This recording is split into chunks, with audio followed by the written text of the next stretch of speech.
Hello students, इस video में हम unit some basic concept of chemistry का एनसीईआरटी न्यूमेरिकल सॉल्व करेंगे। स्टेटमेंट देखो क्या है। Calculate the atomic mass average of chlorine using the following data. यहाँ पर हमने क्लोरीन का एवरेज एटॉमिक मास निकालना है। यहाँ पर ये डाटा गिवन है। क्लोरीन के दो आइसोटोप हैं, एक 35 क्लोरीन है, एक 37 क्लोरीन है। ये इनका मास है। इस क्लोरीन का कितना 35 है और यहाँ पर ये आइसोटोप है इसका 37 है। इनकी नेचुरल अबंडेंस देखो क्या है। जो 35 क्लोरीन है इसकी नेचुरल अबंडेंस है 75.77 और इसकी है 37 वाले की 24.23। मोलर मास गिवन है इनका, एग्जैक्ट मोलर मास गिवन है यहाँ पर। जो 35 क्लोरीन आइसोटोप है इसका है 34.9689। इसको अप्रोक्सीमेट मतलब वही आ जाता है 35 ही आ जाता है मोलर मास। अगर हम राउंड ऑफ करेंगे इसका तो 35 ही आ जाता है, ठीक है। और इसका मोलर मास गिवन है 36.9659। इसका भी राउंड ऑफ करेंगे तो यहाँ पर 37 ही आ जाता है इसका मोलर मास। तो यहाँ पर इन्होंने बोला है जो ये दो आइसोटोप दे रखे हैं, ठीक है, ये दो आइसोटोप है, हमने निकालना है क्लोरीन का एवरेज एटॉमिक मास निकालना है। तो इसके लिए हम एक फॉर्मूला यूज़ करेंगे यहाँ पर, ए बार मतलब एवरेज एटॉमिक मास। क्या है ए बार? Average atomic mass. इसके लिए फॉर्मूला होता है summation of P I A I. P I क्या है यहाँ पर? Percentage natural abundance of these isotopes and atomic mass of these isotopes. A I क्या है? Atomic mass of these isotopes, ठीक है। पी आई क्या है यहाँ पर? Percentage natural abundance of these isotopes. और डिवाइड में क्या आएगा? 100 आएगा, ठीक है। यहाँ पर जो ये नेचुरल अबंडेंस है ये परसेंटेज में गिवन है, ठीक है। तो पी आई क्या है यहाँ पर? Percentage natural abundance of these isotopes and A I क्या? Atomic mass of these isotopes. Divide में क्या आएगा? 100।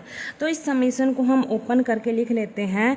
यहाँ पर क्या आएगा? समीशन को ओपन करेंगे, पहले हम क्या करेंगे, एक आइसोटोप की लिखेंगे ये percentage natural abundance multiply atomic mass, फिर प्लस करेंगे, फिर दूसरे आइसोटोप्स की ऐसे ही लिखेंगे, ठीक है। Percentage natural abundance multiply atomic mass, divide में क्या आ जाएगा? 100। तो इसको ओपन करके लिख लेते हैं।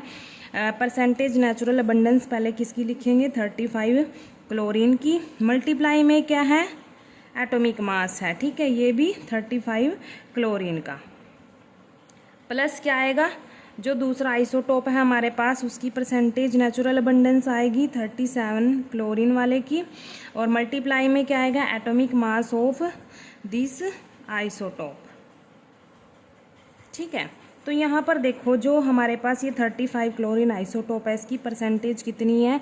नेचुरल अबंडेंस 75.77 लिख दिया ये। अब मल्टीप्लाई करेंगे एटॉमिक मास, इसका एटॉमिक मास कितना है? 34.9689 है, प्लस अब सेकंड जो हमारे पास आइसोटोप है 37 वाला जिसका एटॉमिक मास 37 है, ठीक है। तो इसका नेचुरल अबंडेंस कितनी है? परसेंटेज में 24.23 मल्टीप्लाई इसका एटॉमिक मास आ जाएगा 36.9659, ठीक है।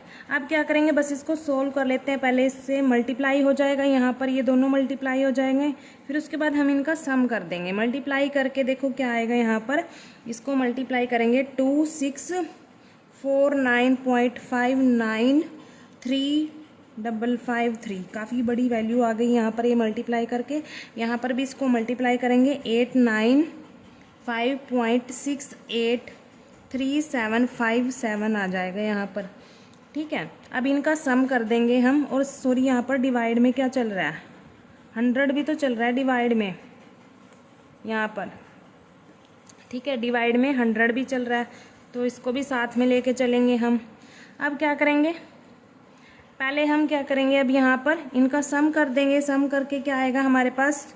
3545.27731 ये आ गया हमारे पास। इसका सम करके कितना है? 3545.27731। डिवाइड में ये 100 चल रहा था अकॉर्डिंग टू दिस फॉर्मूला, ठीक है। अब इनको इस चीज़ को हम क्या करेंगे, इस वैल्यू को 100 से डिवाइड कर देंगे तो कितना आएगा 5.45277731। ये पॉइंट के बाद बहुत बड़ा नंबर आ गया तो इसको हम यहाँ तक लिख लेते हैं, 27 तक लिख लेते हैं। तो कितना आएगा हमारे पास 35.4527 आ जाएगा ये, क्योंकि हमारे पास जो ये आइसोटोप है इनका जो मास है वो भी पॉइंट के बाद 4 डिजिट वाला है ना, तो इसीलिए मैंने यहाँ पर 4 डिजिट का ही लिख दिया एवरेज भी। जो ये हमारे पास आइसोटोप थे क्लोरीन, ठीक है, तो हमने क्लोरीन का एवरेज मास निकाला, एटॉमिक मास निकाला, तो कितना आया 35.4527 आ गया हमारे पास, ये एवरेज एटॉमिक मास आ गया क्लोरीन का। ठीक है, तो इसमें ये फॉर्मूला लगेगा जब भी हमने एवरेज एटॉमिक मास निकालना है और आइसोटोप्स गिवन होंगे और उनकी नेचुरल अबंडेंस भी गिवन होगी परसेंटेज में, अगर मोलर मास भी गिवन हुआ तो हम ये फॉर्मूला यूज़ करेंगे यहाँ पर। ठीक है, ये समीशन ऑफ PI और AI डिवाइड में 100। PI क्या था यहाँ पर, परसेंटेज नेचुरल अबंडेंस थी दीज आइसोटोप्स की, और ये AI क्या है, atomic mass of these isotopes. ठीक है, थैंक यू।